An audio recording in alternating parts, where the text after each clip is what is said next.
Welcome to ரசூஸ் channel. Kuwaiti இன்றைய சில முக்கிய செய்திகளை பார்ப்போம். அதுக்கு முன்னாடி என்னோட சேனல் லைக் பண்ணுங்க, சப்ஸ்கிரைப் பண்ணுங்க, ஷேர் பண்ணுங்க, மீண்டும் பெல் பட்டனை பிரஸ் பண்ணுங்க. குவைத்தில் யுனைடெட் இந்தியன் பள்ளியில் 5ஆம் வகுப்பு படித்து வந்த ஈடன் வர்கீஸ் பெனு அவர்கள் காலமானார். உடல்நிலை காரணமாக பர்வாலியா மருத்துவமனையில் அனுமதிக்கப்பட்ட அவர் ஜனவரி 23 வியாழனன்று உயிரிழந்துள்ளார். ஈடன் பெனு வர்கீஸ் மற்றும் மனு ஆகியோரின் ஒரே மகன் மற்றும் குடும்பம் கேரளாவில் திருவள்ளாவைச் சேர்ந்தது. கடந்த சில நாட்களாக உடல்நிலை சரியில்லாமல் இருந்த அவர் 2 நாட்களுக்கு முன்பு மருத்துவமனையில் அனுமதிக்கப்பட்டார். யுனைடெட் இந்தியன் பள்ளியில் ஒரு அறிக்கையில் அவர்களின் மாணவர் ஈடன் வர்கீஸ் அகால மறைவுக்கு ஆழ்ந்த இரங்கலை தெரிவித்துள்ளது. குவைத் குடிமகன் இறந்த குவைத் குடிமகனின் தேசிய கோப்பையில் மோசடியாக சேர்க்கப்பட்ட 2 சிறிய சகோதரர்கள் சம்பந்தப்பட்ட கணிசமான போலி வழக்கை குவைத் நாட்டினரை பற்றிய விசாரணைக்கான உயர்குழு கண்டுபிடித்துள்ளது. 1950களில் பிறந்த சகோதரர்கள் ஆரம்பத்தில் ஒரு குவைத் குடிமகனின் உறவினர்களாக காட்டிக்கொண்டனர். ஆனால் அவர்கள் சிறிய குடியுரிமையை பெற்றிருந்தனர். விசாரணையில் எண்ணெய் துறையில் பணியாற்றிய சகோதரர்கள் இருவரும் தங்களின் மோசடி அம்பலமானதை அறிந்ததும் குவைத்தில் இருந்து தப்பி சென்றது தெரிய வந்தது. அவர்களின் மனைவிகள் சிறை பிரஜைகள் 8வது பிரிவின் கீழ் குவைத் குடியுரிமை பெற்றுள்ளனர். இது வழக்கை மேலும் சிக்கலாக்கியது. மகன்கள், மகள்கள் மற்றும் பேர குழந்தைகளை உள்ளடக்கிய 80 தனிநபர்களின் குடியுரிமை நிலையுடன் மோசடியான சேர்தல்கள் இப்போது திரும்ப பெறுவதற்கான மதிப்பாய்வில் உள்ளன. குறிப்பாக 55 வழக்குகள் முதல் சகோதரருடன் தொடர்புடையவை, 25 வழக்குகள் இரண்டாவது சம்பந்தப்பட்டது. அதிகாரிகள் DNA சோதனைக்காக அசல் தேசிய கோப்பு வைத்திருப்பவர்களின் மகன்களை வரையறுத்தனர். 2 சிறிய சகோதரர்களும் அவர்களுடன் உடல் ரீதியாக தொடர்புடையவர்கள் அல்ல என்பதை முடிவுகள் உறுதிப்படுத்தின. விசாரணையின் போது தப்பியோடிய இருவரையும் தங்கள் மறைந்த தந்தையின் குடியுரிமை கோப்பில் சட்டவிரோதமாக சேர்ந்துள்ளதாக மகன்கள் ஒப்புக்கொண்டனர். இதன் மூலம் போலியானது அம்பலமானது. இந்த கண்டுபிடிப்புகள் அனைத்து சம்பந்தப்பட்ட நபர்களிடமிருந்தும் குவைத் குடியுரிமை திரும்ப பெறுவதற்கான சட்ட நடவடிக்கையை தூண்டியுள்ளன. இது நாட்டின் தேசிய அடையாள அமைப்பின் ஒருமைப்பாட்டை பாதுகாப்பதில் குறிப்பிடத்தக்க படியை குறிக்கிறது. தேசிய மோசடிகளை தீர்ப்பதற்கும் சட்டாசை நிலைநிறுத்துவதற்கும் உயர்குழுவின் தொடர்ச்சியான முயற்சிகளை இந்த வழக்கு அடியோடிட்டு காட்டுகிறது. குவைத் குடிமகன் ஒருவரின் 3 மகள்களின் வம்சாவளியை செயற்கை கருவூட்டல் மூலம் வாடகை தாய்க்கு பிறந்த மனைவிக்கு தங்க முடியாத காரணத்தினால் அவர்களின் வம்சாவளியை அங்கீகரிக்க நீதிபதி கலீல் அப்துல்லா அஜீஸ் அல் கலீப் அவர்கள் தலைமையிலான மேல்முறையீட்டு நீதிமன்றம் மறுத்துவிட்டது. குவைத் திரும்பியதும் அவர் DNA சோதனை செய்யுமாறு கேட்டுக் கொள்ளப்பட்டார். மேலும் குழந்தைகளின் மரபணுக்கள் கணவரின் மரபணுக்களுடன் பொருந்தவில்லை என்பதை நிரூபித்தது. ஆனால் செயற்கை கருவூட்டலில் பயன்படுத்தப்படும் முட்டையின் உரிமையாளர் அவர் இல்லை. அதன்படி சுகாதார அமைச்சின் பிறப்பு மற்றும் இறப்பு விவகாரங்களுக்கான பொதுத்துறை பிறப்புச் சான்றிதழ் வழங்குவதற்கான கோரிக்கையை நிராகரித்தது. இது அவரது மகள்களுக்கு தேவையான மீதமுள்ள ஆவணங்களை பிரித்தெடுப்பதை தடுத்தது. இது அவரை வழக்கு தாக்கல் செய்ய தூண்டியது. குவைத் குடிமகன் ஒரு வளைகுடா பெண்ணை திருமணம் செய்து கொண்டார். ஆனால் அவர்களுக்கு குழந்தைகள் இல்லை என்று வழக்கு கோப்புகள் குறிப்பிடுகின்றன. குழந்தைகளை பெறுவதற்கு பல முயற்சிகள் மற்றும் மருத்துவர்களை மீண்டும் மீண்டும் சந்தித்த பிறகு அவர்களால் குழந்தைகளை பெற முடியவில்லை என்பது தெளிவாகியது. பின்னர் ஆசிய நாட்டில் உள்ள மருத்துவமனைக்கு சென்ற அவர்கள் கணவனின் இனப்பெருக்க உயிரணுவை பயன்படுத்தி வெளிநாட்டு பெண்ணின் கருமுட்டையை கருவுற செய்து மனைவியின் வயிற்றில் பொருத்தி செயற்கை கருவுற்றல் செய்யுமாறு மருத்துவர்கள் அறிவுறுத்தினர். அவர்கள் இந்த நடைமுறை மேற்கொண்டனர். இதன் விளைவாக மனைவியின் நாட்டில் செயற்கை கருவூட்டல் மூலம் 3 குழந்தைகள் பிறந்தன. மனைவியின் நாட்டிலிருந்து பிறப்பு சான்றிதழ் மற்றும் அவர்களுக்கு குவைத் தூதரகத்திலிருந்து தற்காலிக பயண ஆவணங்களை பெற்ற பிறகு தம்பதியினர் குவைத் திரும்பினர். மேலும் தேசிய அட்டைகள், குடியுரிமை அடையாள அட்டைகள் மற்றும் பாஸ்போர்ட்டுகளை பெறுவதற்கு தயாரிப்பதற்காக கணவர் தனது 3 குழந்தைகளுக்கு பிறப்பு சான்றிதழை கோரினார். சம்பந்தப்பட்ட அதிகாரிகள் குழந்தைகளுடனான உயிரியல் சுரவை சரிபார்க்க DNA பரிசோதனை நடத்துமாறு தம்பதியினரை கேட்டுக்கொண்டனர். மேலும் அனைவருக்கும் தேவையான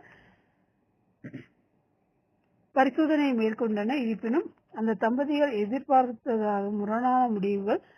குழந்தைகளின் மரபணுக்கள் கணவரின் மரபணுக்களுடன் ஒத்துப்போயிருந்தன. ஆனால் செயற்கை கருவூட்டலை பயன்படுத்தப்படும் முட்டையின் உரிமையாளர் அவர் இல்லை என்பதை மனைவியின் மரபணுக்கள் பொருந்தவில்லை. அதன்படி பிறப்புச் சான்றிதழ் வழங்குவதற்கான கோரிக்கையை நிர்வாகம் நிராகரித்தது. இது மீதமுள்ள தேவையான ஆவணங்களை பிரித்தெடுப்பதை தடுத்தது. இந்த முன்னேற்றங்கள் தாக்கும் அவரது மனைவிக்கும் குழந்தைகளின் வம்சாவளியை சான்றாக கோரி ஒரு வழக்கை தாக்கல் செய்ய கணவர் தூண்டியது மற்றும் அவர்களுக்கான பிறப்புச் சான்றிதழை பெறுவதற்கு சிவில் அடையாள அட்டைகள், பாஸ்போர்ட்டுகள் மற்றும் தேசிய அட்டைகள் கூடுதலாக தகுதி வாய்ந்த நீதிமன்ற பிரிவு தொடர்பான தகராறுக்கு பிறகு வழக்கு முதல் நீதிமன்றம் ஜாஃப்ரி குடும்ப பிரிவுக்கு பரிந்துரைக்கப்பட்டது. இந்த வழக்கை இந்த நீதிமன்றம் பரிசீலித்த போது தம்பதியரின் குழந்தைகளின் வம்சாவளியை நிரூபிக்கவும், குழந்தைகளை பிறந்த பதிவேட்டில் பதிவு செய்தல் மற்றும் தந்தையின் பிறப்புச் சான்றிதழ்கள், குடியுரிமை அட்டைகள், பாஸ்போர்ட்டுகள் மற்றும் குடியுரிமை அடையாள அட்டை பெறுவது உள்ளிட்ட விளைவுகள் 3 குழந்தைகள். ஜாஃபரி தனிப்பட்ட நிலை சட்டம் எண் 124/2019 இந்த சிக்கலை கட்டுப்படுத்தவில்லை என்பதால் இந்த நடைமுறையை அங்கீகரித்த மத நிறுவனம் வழங்கிய ஃபத்வாவின் அடிப்படையில் முதல்நிலை தீர்ப்பு வழங்கப்பட்டது. நீதிமன்றம் தனது முடிவை சட்டத்தின் பிரிவு 3 அடிப்படையில் ஃபத்வாவை அடிப்படையாக கொண்டது. அதில் கூறுகிறது, இந்த சட்டத்தில் குறிப்பிடாத அனைத்தும் ஜாஃப்ரி நம்பிக்கையான மிகவும் அறிவார்ந்த வாழ்க்கை அதிகாரிகளின் கருத்தை பின்பற்றும் நிபந்தனைகளை பூர்த்தி செய்யும். ஆயினும் கூட இந்த தீர்ப்பை பொது வழக்குரைஞர்கள் ஏற்கவில்லை. இது மேல்முறையீட்டு செய்ய தோன்றியது. மேல்முறையீட்டு நீதிமன்றம் இந்த வழக்கை விசாரித்த போது இந்த நடைமுறை பொது ஒழுக்கம் மற்றும் இஸ்லாமிய சட்டத்தில் முரணானது என்றும் உண்மையின் அடிப்படையில் மேல்முறையீடு செய்யப்பட்ட தீர்ப்பை ரத்து செய்வதாக தீர்ப்பளித்தது. பின்னர் நீதிமன்றம் தனது தீர்ப்பில் வழக்கம் வைத்துள்ளது. மனைவியின் வயிற்றில் இருந்து குழந்தை பிறந்தாலும் ஆணின் விந்துவை அவரது மனைவி அல்லாத பெண்ணின் முட்டையுடன் கலப்பது சரியா சட்டத்தால் தடை செய்யப்பட்டதாக செயலாகும்.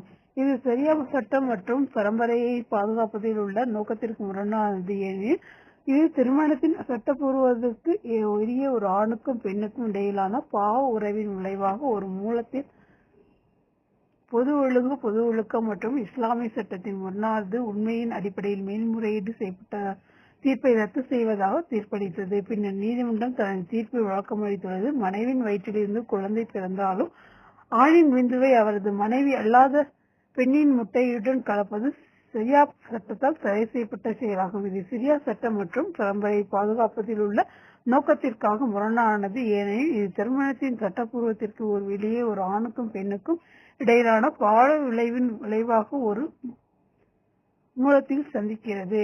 சரியா சட்டத்தின் இந்த தடை என்பது சரியாவை விளக்குவதில் உணர்ச்சிகள் அல்லது மனித மோதல்கள் ஏற்படக்கூடாது என்பதால் தம்பதிகள் தங்கள் இலக்கை அடைவார்கள் என்ற நம்பிக்கையை தரும் நவீன மருத்துவ முறைகளில் இருந்து குழந்தை பறிப்பால் பாதிக்கப்பட்டவர்களை தடுப்பது என்று அர்த்தமல்ல.